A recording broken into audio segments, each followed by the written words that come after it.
Wow, one more time.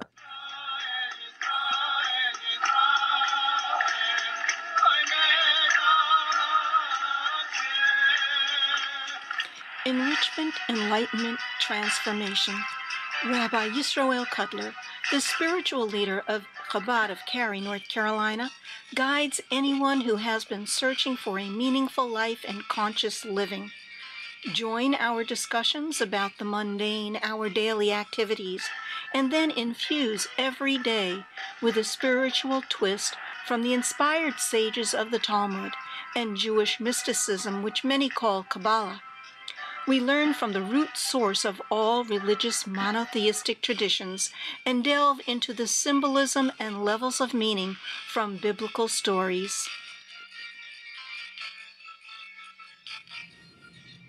Good morning, everyone. Thank you for joining us today, both our live audience here in Cary, North Carolina, as well as any viewers that are watching online. Thank you for joining us.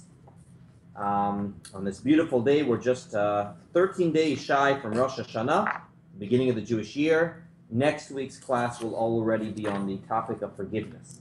So it's a heavy class next week. But for this week, we'll still have one more on the Torah portion. But thank you, anyone that is joining in from online. We love questions. We love comments. We love y'all even saying on the chat box that you are listening in. It means a lot to know that this class is being listened to around the world, and in a sense, that is what today's class is about, okay? The power of Torah being transmitted in various forms, okay? By way of introduction, many of you know that one of the jobs I do about 2 hour and a half a day is I do an online Ask the Rabbi service. And I've been doing that for a pretty long time. I was a rabbinical student at the time, and I had a blog. Every day, the mysticism that I learned, I used to blog about. And Chabad.org was much smaller than it was today. It still wasn't like it was back in the early 90s, and we're still talking 2000s. But I've been doing this for about 10 years, working for Chabad.org. And someone discovered my blog, said, hey, I really like it. Can you be on the team of Ask the Rabbi? And I've been doing it ever since. And I respond to people all over the world with questions they have. Jews, non-Jews, spiritual questions, biblical questions, marriage questions, crisis hotline, you name it, we get it every single day. So it's pretty neat to think about. Sometimes I look at the stats. How many unique visitors do you think Chabad.org got last year? The website? 100,000. More, I'd say 1 million. Unique visitors means if you go on every day, it doesn't count you as two. How many different? I would say 1 million. 37 million. 37 million? Yeah. Which obviously means a lot of non-Jews go on it as well, because there aren't that many Jews in the world. About 37 But there aren't 37 million, no. Unfortunately, we know that before the Holocaust, there were about 18 million in the world. And of course, after the Holocaust, under 12. And we're still at that 12, 13, 14 benchmark today. We haven't gained that much since the Holocaust in terms of numbers. And you get a penny per, right? That I don't. I don't get a penny per, and actually they don't advertise, which is interesting. They would be making good money if they did advertise, but they do not. Okay, that's not the point of the class, but it is extraordinary to think how many people today are going online to get not just Jewish information, but spiritual information and guidance. And there are over, you ready for this? On Chabad.org, how many pages are there? Okay, like pages. Oh gosh. Over 1 million. There are over 1 million pages. Now, some of that is due to online books, because if you have an online book, guess what? Every single page number of the book is going to be its own page. But there are thousands of articles, thousands of videos, so over 1 million pages of content on that site. And of course, that site is being fed by 1,500 family sites. So the Chabadofcary.org pulls from that. So that also helps the total traffic. Why do I mention that? Because the beginning of that we read about in the Parsha, in the Torah portion this week. How? Here goes. So it's at the end of Moses' life. He's telling the Jewish people about going into the land of Israel. And he tells them about a very odd ritual they were going to do when they enter the land of Israel. Moses is not going to be taking them into the land of Israel. Who is? Aaron? Passed away as well. Joshua is the next leader. Joshua is the next leader. he's taking the Jews in, and the Jewish people are told that as soon as they land on the other side of the river, as soon as they get into the West Bank, I guess you would say. It is, because you know what town that was. What town was the first town? Jericho, right? Not a very safe neighborhood today. I don't recommend going to Jericho on your next trip to the land of Israel. But in any event, Jericho was the first place they went, and as soon as they crossed the Jordan, they were supposed to do a very odd ritual where they would take huge boulders. I can't imagine how big these boulders were supposed to be, and they were supposed to engrave on the boulders the Torah. Wow. Well, how much of the Torah we will see. But now we're going to say that not only did they engrave it, but there was another interesting piece to it as well. But let's start off with an introduction, and that is that, of course, the Torah is written in Hebrew. And Hebrew in Judaism is not just another language. It's not just, oh, that's our language. But there is a holiness to Hebrew that is not there with other languages. Page 247, Pam, the first text. And one word in Aramaic. And one word in Aramaic. Page 172. One word. There's one word. There's now? 2 words. Yigar Sadusa. There are 2 words in Aramaic in the Bible. That's true. The Holy Tongue is the language of the Torah, not a language of the people. The Holy Tongue is an absolute language and not a popular one.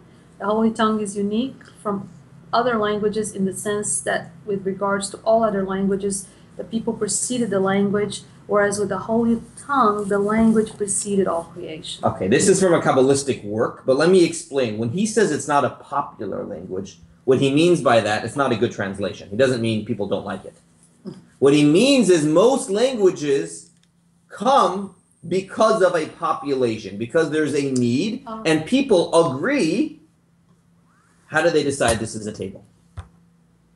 Everyone agrees that it's a table. Right. I mean, it probably came from Latin, but how did they decide?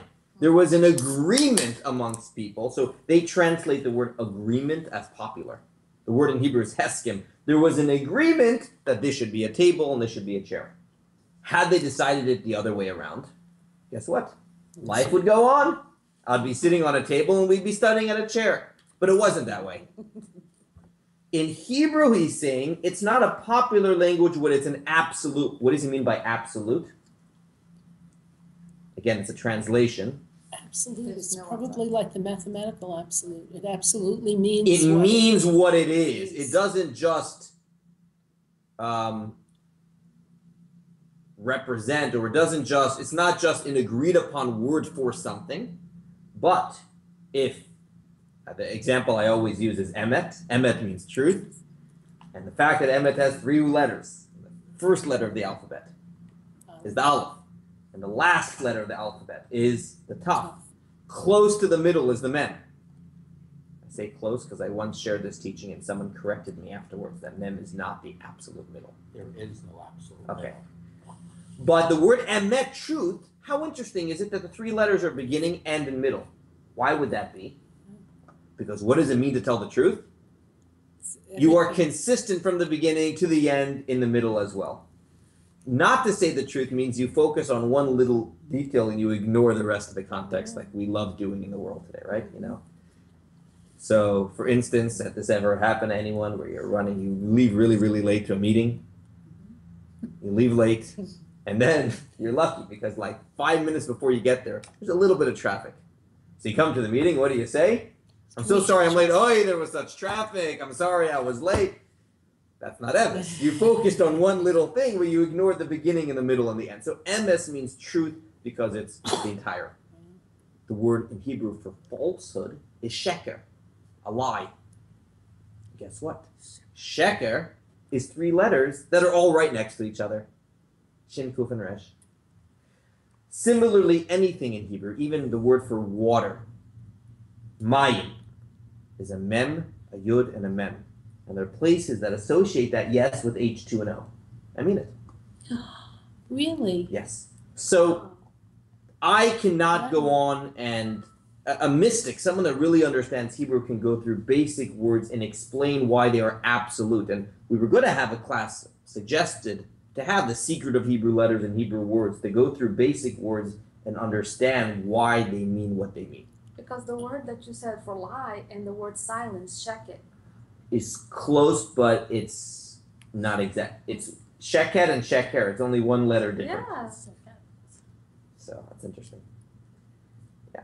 So everything is exact in Hebrew. So he says Hebrew comes, it's absolute, and existence comes from the energy of the Hebrew letters, not vice versa. Again, it's not that there's a table and then we decide to call it a table, but the Hebrew letters are the spiritual energy behind it, and that is why he says it preceded creation.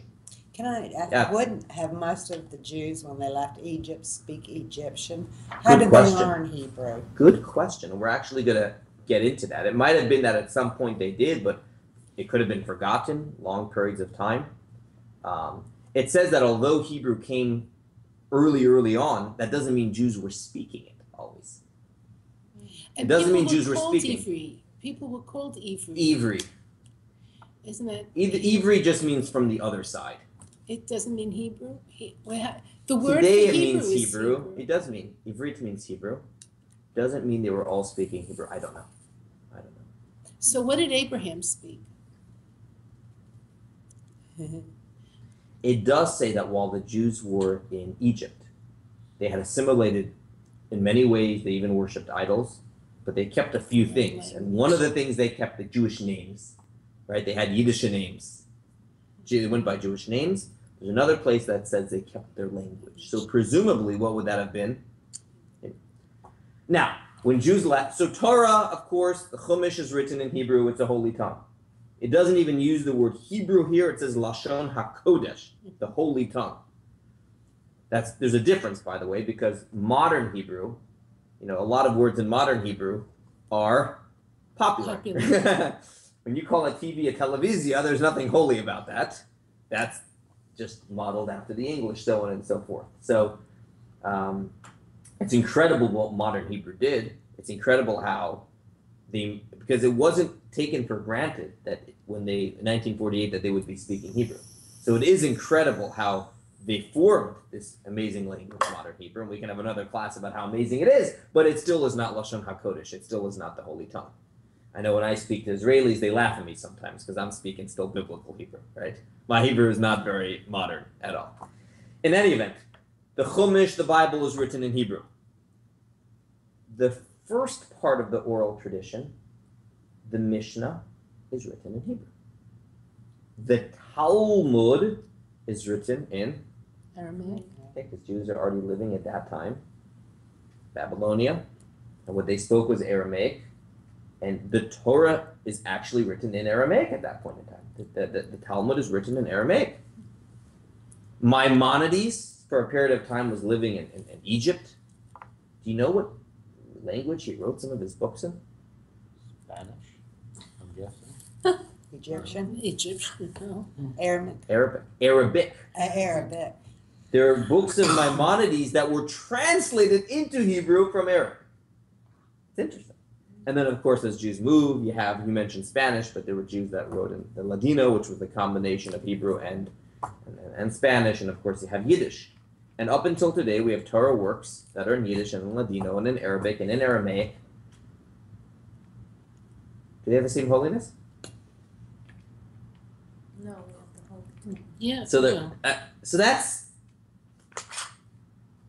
Now let's go to this week's Torah portion. So we're in Deuteronomy. We're getting close to the end of the Torah, and Moshe commands the Jewish people about something that is supposed to happen after he passes away, after they get to the other side of the Jordan River. Jersey, why don't you read 173? Deuteronomy. And Moses and the elders of Israel commanded the people, saying, Observe all of the commandment that I command you this day. And it will be on the day that you will cross the Jordan to the land of the Lord your God is giving you, that you shall set up for yourself huge stones and plaster them with lime. When you cross, you shall write upon them all the words of this Torah, in order that you may come to the land which the Lord your God is giving you, a land flowing with milk and honey, as the Lord God of your forefathers has spoken to you. And it will be when you cross the Jordan that you shall set up those stones regarding which I command to you this day on Mount Ebal, and you shall plaster them with lime. And there you shall build an altar to the Lord your God, an altar of stones. You shall not wield any iron upon them. You shall build the altar of the Lord your God out of the stones, and on it you shall offer up burnt offerings to the Lord your God. And you shall slaughter peace offerings, and you shall eat there, and you shall rejoice before the Lord your God. You shall write upon the stones all of the words of this Torah very clearly. Okay. So they're supposed to be writing on these stones the words of this Torah, Be'er Hetev, very clearly. Very odd expression. Write the words of the Torah very clearly. What does very clearly mean? Oh, So you can see them. Right, but nowhere else does it say write. And there's a rule in Torah when there's extra words, it comes to teach something. Just write the words of the Torah. A few things about this episode. So they wrote the Torah there. They also had lots of sacrifices there. they did do In it. yeah, they did it. When they got, so later we read, you have to fast forward past the Chumash, the 5 books of Moses, to the next book of Joshua, and they actually do this. And they offer offerings. And believe it or not, in that area near where they crossed the Jordan, Yeah. they didn't find the stone, sorry, but they did do an archaeological dig, and they found lots and lots of bones of animals, all of them being kosher animals. And there are some that want to propose that perhaps this was all the offerings that they did when they ate and they did the offerings there. These two mountains, people think they know where they are. What are the names of the mountains? Abel. And Gerizim. It doesn't mention the Gerizim here. In any event, they're supposed to write the Torah very clearly over there. By the way, how are they writing the Torah? When you look at this, I guess with They stone have and to chisel. chisel into this. so what's confusing is it mentions you should write on the stone, but what else does it mention there? The line. Right, so The lime is supposed to cover it. You know, in 1968, Yeah. I was taken to Jericho. I went to Israel really? in 1968. And the guide took us to Jericho. I also saw Rachel's tomb before they built all that stuff around it. yeah. And I know I have a picture of myself standing in front of some stone. And I thought he said this dates back to Joshua. I have never heard of this stone being discovered. I don't know. Find out what the photo was. I'll be interested I in gotta knowing. Find out. that's very From what I serious. know, never seen the stone, but I'll be interested in hearing. Yeah. It's interesting, write the words upon the stone. You would have to do that before you covered it with lime, otherwise Yeah. you're writing on the lime. Correct. Yeah. So I think because of time, we're not going to get to this. There's a debate whether they wrote it on the stone, then put the lime to preserve it. But the problem with that is, so how do you read it, right? If the whole, Well, because or did they write upon the lime? And I don't know. Is it easy to write on lime? Yeah. This I don't know. What is Lime lime, is by a the way? soft stone, isn't it? What is lime? Lime we It's put, it's a fertilizer we Soft, use it very soft, then for it that wouldn't now, we last. put it in the grass to make things. But What that's But not lime is a limestone. soft stone, it wouldn't last. Limestone is a stone. Yeah, it's a Lime soft Oh, it's soft. stone. Lime's, Easily. yeah, it's easily wipeable and. It's soft. That's probably So why the it's not stone- there today. the So stone many is say they sold wrote the as lime was pure. just a seal for it afterwards, Yeah. but the stone, if you wanted it to last, would be Gotta engraved find in that it. picture. Yeah. However you do it, it seems mighty hard to do, especially if it's the whole Torah, especially based upon the oral tradition. And What does the one oral stone- tradition say about those words? Write it very clearly. Again, extra words. Whenever you have extra words in the Torah, it comes to teach something novel, something you would not have known otherwise. Comes the oral tradition. What does it mean very clearly? You ready for this? Page 175. Hal? 176. Very clearly Yeah. in 70 languages. You thought it was hard enough to write the Torah in Hebrew there? Joshua was told, I want you to translate the Torah. Now, there's this notion of there being 70 family languages. How just like after the flood, Noah has descendants, and you can count them up. There's 70 families of nations. Traditionally, it says that there are 70 nations in the world. Now, I know there's a lot more countries than that in Africa alone probably today, but it says there are 70 root families. You often hear about the Noahide laws and making the world a better place and that the 70 nations can come together. So 70 has symbolism. So apparently from this midrash, there were 70 key languages even back then. I want you to write the Torah in 70 languages. So we have two questions. One is how and what is why. How is it seems highly impossible to be able to pull that off. Even writing it in Hebrew on the stone seems very hard. And B is, for heaven's sake, even if you could pull it off, or even if you didn't write the whole Torah, but just a small part, as we will suggest in a moment, because it doesn't say write the entire Torah. What does it say?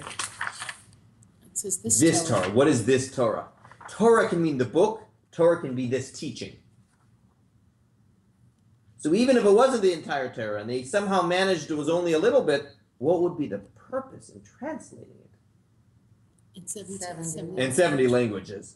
Maybe Egyptian, fine, as you suggested, they might have been speaking Egyptian at the time. But for heaven's sake, what would be the meaning of this? That means so everybody will know. Everybody knows That the one land God of is God. for everyone. Oh, that's interesting. Okay. Because the 70 languages came about from Babel, from the very Tower good. of Babel, and that was to mix us up so that we wouldn't unite against God, I guess. Well, also that there was meant to be diversity amongst the nations of the world. The fact that there are 70 nations is because we're supposed to serve God in our unique manner. Judaism does not say we don't proselytize, we don't say everyone has to be Jews. We say that you can serve God in a manner that's appropriate for you with certain universal laws, and we call those the commandments of Noah. And the ideal is that we have 70 nations, each doing their own thing, respecting one another because they adhere to the Noahide laws. That's Judaism's version of utopia. No, and what's beautiful about that is there's wiggle room for everyone to do their thing, but there's still some absolutes, because if there's no absolutes, then you murder and then you... And Torah is the absolute. Correct, but within Torah, it's these 7 that we say are for everyone. So I don't want to read this text out of Joshua now, but just look it over briefly. They cross over the Jordan. Joshua tells them, do this 12 stones corresponding to the tribes. They build the altar over there, and they write the copy of the law of Moses over there. Okay. Now, what did they write down? Let's do this briefly. We have numerous opinions. What was it that they wrote down? And why don't you do the first one, page 178, text 5. The Mitzudat David, one of the commentators on Joshua, writes, And he wrote there upon the stones a copy of the law of Moses. The book of Deuteronomy is called a copy of the law because it repeats what is stated in the 4 books preceding it. He says a copy of the law of Moses. Which book was Moses' speech? The last. Deuteronomy. So he didn't write the whole Torah, he just wrote Deuteronomy. That still seems kind of long, doesn't it? Yes, it does. Deuteronomy really leaves out Genesis. True. It's true. I would say Deuteronomy, yes, when summary Jews of died. Exodus, So Leviticus, Jews died. and Numbers. It begins the Jewish story. That is true. So he suggests they didn't write the whole Torah. Don't worry. They couldn't have written the whole Torah in it. They just wrote the Deuteronomy. Still seems difficult. Wow. Sadyagon, who lived, I think, 600, 700s, he writes, text 6, Judy. Rabbi Sadayagon writes that they wrote the list of the commandments as they are written in the compilations of the mitzvot. This is well said, for it is impossible that they wrote the entire Torah on the stones. Rather, they wrote what was necessary in a general manner. There's the Torah, and then there's the particular mitzvot in the Torah. Now, how many mitzvot are there? 600. That's still quite a list. I know that it takes up about 30 pages when you even do it in small form. So even then, it would have to be big boulders. But, 12 boulders. You get about, 30 mitzvot on each. All right, that one you can handle. And not Then just again- the 10. Not just the 10 No, not Ten Commandments. It doesn't say Ten Commandments. But then, once we come to the language of the translation, then it just boggles the mind. We have another one that says it was even less than that. Let's do text 7. All they wrote down, and we're actually going to look in the Torah portion. We don't have it in front of us, but in the Torah portion it says, you should come to this place, you should write the Torah there, and you should announce, happy is the person who follows the Torah, cursed is the person who does not. Happy is the person who serves one God, cursed is the person who has an idol. There's a list of blessings and curses. So what the Rabbi Levi ben Gershon suggests, what did they write down on the stones? Those blessings and those curses, which is far, far less, not the entire Torah. I would say the problem with that is that Torah says write down the Torah. Not the blessings. So to say the mitzvot, okay, Deuteronomy, okay, but just this, Nachmanides is forced to say either the stones were very big or this is just a flat-out miracle. There's no logical way to understand it. So that is as far as the how goes. How? It was a miracle. They only wrote a little bit.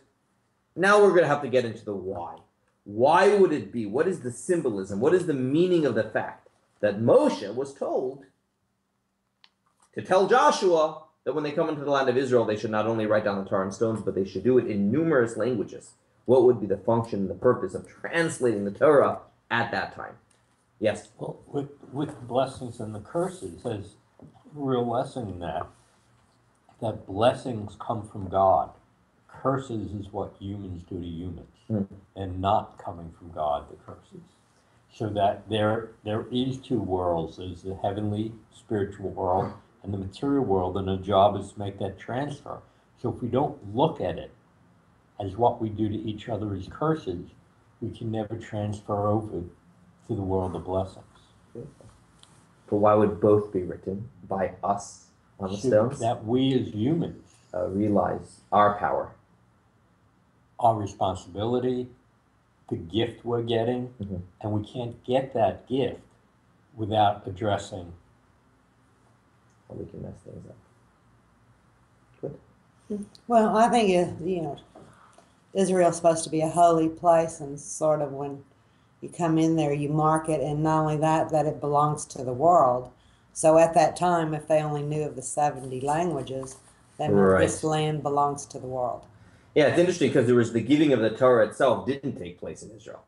It's almost like this is a mini giving of the Torah, but this time, as you said, Hal, by the people, happening in the land of Israel. So what was the purpose of this? Let's do this briefly. Number one is in order that we don't have a copyright on the Torah.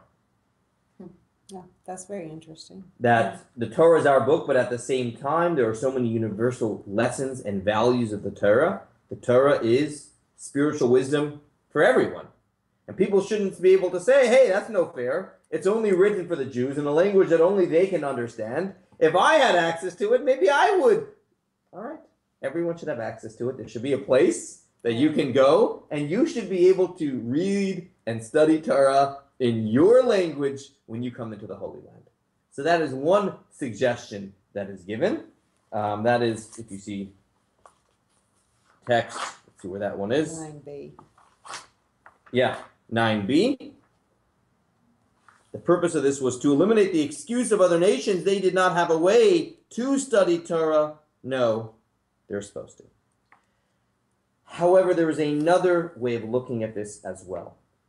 And in order to understand this, we'll look at a similar midrash that discusses not the Jews writing Torah, but God speaking the Torah, the giving of the 10 Commandments, text 183, page 183, text 11.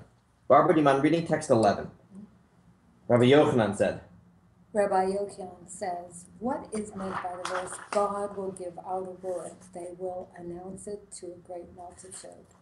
It teaches us that each and every word that went forth from God was split up into 70 languages. The school of Rabbi Yishmael taught, the verse states, and like a hammer that breaks the rock in pieces, just as a hammer is divided into many sparks, so every single word that went forth from the Holy One, blessed be He, split up into 70 languages. It means the sparks that fly from the hammer. That is the meaning. So now it says, when the Jews heard the Torah, they also had a simultaneous translation. So this is very odd. What's this whole business about this translation? The Jews are told to translate it. When they get the Torah, it's translated. So the most practical answer for this would be, as someone here suggested, maybe there were Jewish people themselves who did not know Hebrew. We know there was a mixed multitude that left together with the Jews that quasi-converted Egyptians. We know that there might have been Jews that didn't grow up. So text 12, one of the suggestions is not everyone understood the Torah. Out of a nation of 600,000 people, there were foreign speakers. And therefore, yes, translate the Torah in 70 languages. So that is one explanation. A second explanation, text 13. Hal, did you have something you wanted to? Well, only in Hebrew does mystical Judaism work. It does not work in translation. No matter how you translate it, because of how languages work, the words mean what they mean. Right. And in Hebrew, they both mean what they mean, and they You mean have radically so different many things. layers in Hebrew. So when you say a word Bereshis in the beginning, there are layers and layers and layers of why the Torah use that word and different meanings of that word. And if you ask, well, which meaning is right? The answer is no, it's specifically written that way because there are layers. What happens once you write in the beginning? That's all it means. So when you take a translation, you have now limited it.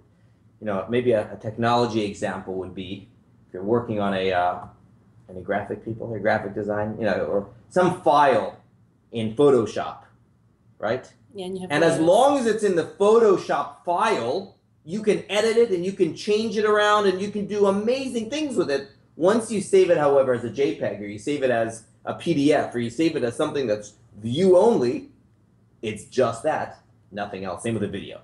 You know, think of the way the video exists in the directors. So that's So- what happens there. So what you said, Hal, is so much is lost. And therefore, that's really what we're getting at. Because so much is lost, when you do translate, a person might think, what is Torah? Torah must be in Hebrew. The holiness of Torah can only be in Hebrew. What we are doing right now, that's a watered down, lousy version because we're speaking in English. To counter that claim, Torah was translated not out of necessity later on when people needed it, but even in the first generation where it wasn't yet so much needed. Who translated it? God. Moses, Joshua. From the get-go to say, guess what? The translation of Torah is not just something we're going to do out of necessity because people can't understand it. It is purposeful translation. That is the goal. Better example, in the Bible, Chumash falls to the floor. What are you supposed to do? You're supposed to pick it up and kiss it. You're not supposed to see a Chumash on the floor, or Psalms on the floor, or a Siddur on the floor. Or if there's a pile of books, another important law, the Chumash, the Bible, is not supposed to be at the bottom. You're not supposed to have, no one has encyclopedias today, but let's say you do have encyclopedias, the encyclopedia should not be sitting on top of the Chumash. By the way, even amongst Jewish books, there's a hierarchy. A Siddur doesn't Siddur goes under, the prayer book goes under the Chumash. Chumash goes on top. If some modern rabbi writes beautiful interpretations, that also, but that goes on the bottom. There's a hierarchy. But a person might think, when is there holiness to Torah? Only in the original, for the point that you made, Hal. To counter that, who translates the Torah? God, Moses, Joshua. Let's do that. Let's do that. When you bring it inside is what makes it holy, in a way. And you can bring parts of it inside of you in any language. And when that happens, not only is, all right, that's the second best option because we don't understand Hebrew, there's something else that is happening as well, mystically. What do you think that is? The You are now purifying. You are now bringing holiness. You are now elevating. You are now raising up what? Every language, every country, every place, every jargon. Okay? Let's do some of these texts inside. Rabbi, the layers that you're referring to, Yes. are the layers the different languages, the different translations? No. The languages, the layers I was referring to is within the Hebrew. Within the Hebrew, there's Correct. layers of. In English, there's not as much. Nonetheless, although it's not the same, we say there is tremendous holiness to the words of Torah in English. Let's do text 15a. Because of time, we'll skip to 15a. Pam, why don't you read 186? No, 187. Okay, 187. Yeah, Yeah. sorry. This then was Moses' achievement. Through translating the Torah into 70 languages, the status of Torah could now be extended to all Torah that a Jew learns in any language. Though it is not the language in which God speaks, it is still considered words of Torah, and when a person utters a Torah thought in a foreign language, he has uttered words of Torah. Why? Because that translation was there from the get-go. It wasn't made out of necessity later on. And that is true when it comes to talking Torah in English, like we're doing around the table. It also has to do with written Torah, where you write it in other languages. Text 15b, continue. In addition to orally translating the Torah into 70 languages, Moses commanded that they inscribe the Torah in 70 languages, so that the Torah status should extend to foreign script as well. This way, Torah literature written in other languages are considered holy books. So let's take this. Let's bring this home. Think if you have a child growing up in a pretty Jewish household, and they're taught these Torah values, and they learn the Bible, and then the day comes, and they enter what we call the real world. Okay, it's a tough world. It's a materialistic world. There's people scamming each other. It's like, all right, the Torah. It was nice in that little bubble, in that little oasis. Now I'm in the real world. You say, no, Torah belongs in the real world. When you use the values you learn in business, that is bringing Torah to the workplace. Or if you take a moment in the middle, like we are doing right now, in the middle of a workday, and studying Torah, you've now elevated your entire workday. The same way that's true with time, it's true with place, and it's true with things. Torah is what elevates and makes things holy. Using the internet, that's why I started with that today. Think of that today. You have something like the internet, which unfortunately can be a tool for such evil. And we just had this horrible, that a couple weeks ago where that story came out, all the adultery that's being done online. It is absolutely crazy. Just think, the Torah says not to have adultery, and here we have a site that helps facilitate adulterous relationships. Totally legal. It's crazy. That same internet that could. I'm thinking you showed us a phone book. Okay. But the idea here is that the same internet that can be used for so much schmutz and so much not good is today the mechanism of hundreds of 37 million people more. That's just Chabad.org, so many good sites around. How many mitzvahs are done today with the internet? Right? And the same with phones. And the same with languages, and the same with places. And if we think of the world going back to, someone mentioned Noah, it was one language at the beginning, and then it was split into 70. What was the purpose there? Not just as a punishment to them, but that even though there is these 70 nations, each should be living in their own style, in their own manner, but they should have the truth of Torah pervade their culture. And that's what happens when we translate Torah. And it's not just translating into English, but English changes also. There's a jargon today that is different than a couple decades ago. Sure is. So translating Torah doesn't just mean the language. It means how can I get the message of Torah to millennial today? How can I get the message of Torah to a teenager today, to my children today? What metaphors can I use? What means of communication can I use? And when you do that, what are you doing? You're not just, all right, it'd be nice to be able to just sit them in front of a book and teach it to them, but being that I can't, I'll use this metaphor. No, it's not just out of necessity. That actually is part of the plan. because you are elevating all parts of creation by doing that. And you think about how vast the world is today. And every time we use Torah throughout the day in different places, you're elevating that. There's something else beautiful to mention just to finish off that. You know, you're in the line somewhere at a store, you're stuck in a car. Those experiences are elevated when you study Torah. That's why there's a teaching that says that everyone should know some Torah by heart. Why? You're stuck and you have nothing to do. Instead of checking your email for the umpteenth time, for the 100th time, and I'm talking to myself here, because unfortunately I also have Addiction. yeah, I'll say it as it is. I'll say it as it is. I also have that form of addiction that I need to overcome. One of my resolutions for the high holidays, yes, it's Hashem. Maybe we'll speak about it a little bit. To memorize some words of Torah, and you purify the air and you purify yourself by doing that. Does it have to be in Hebrew or No, that's the point of today's class. It can be in whatever language. Why? Because that was there from the get-go. Questions here? Any comments or questions from anyone online? No, Rabbi, but don't log off when we're done. Okay. And thank you so much, everyone. Just a quick note, next week we'll have a pre-high holiday class on forgiveness. After that, because of the holidays this year, guess when they all fall out? Mondays and Tuesdays. So we're going to have a nice period of time without a lunch in a few weeks. So next week will be the last one for a good couple of weeks until probably we come around after the holidays, Genesis time again. But don't you have a Kabbalah class in the middle? We're going to have, next Wednesday night over here in this room, we're going to have a Kabbalah class on Yom Kippur. Wow. Very powerful class.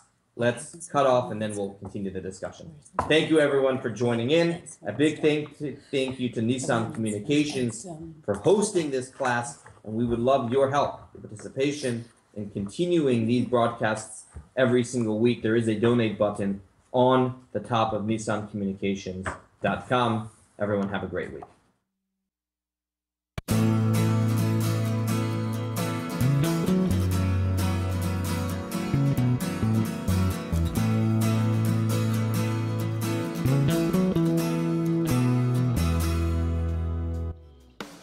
You are tuned to the Nissan Communications Network. Our weekly lineup of call-in programs includes Computers 2K Now with Amnon Nissan, Health In with Debbie Bruck, Breaking Free with Marilyn Shannon, Lessons of Vietnam with NCBBI members, The Tanya Love Show, Your Healthy Pet with Gisela DiCarlo. And if you tuned in too late, you can always watch each program in its entirety or download an MP3 audio file of it at www.nissancommunications.com. Sponsored by Atomus.com, makers of quality video recorders and converters for professionals, CarolinaApparel.com, and DeltaForce.net.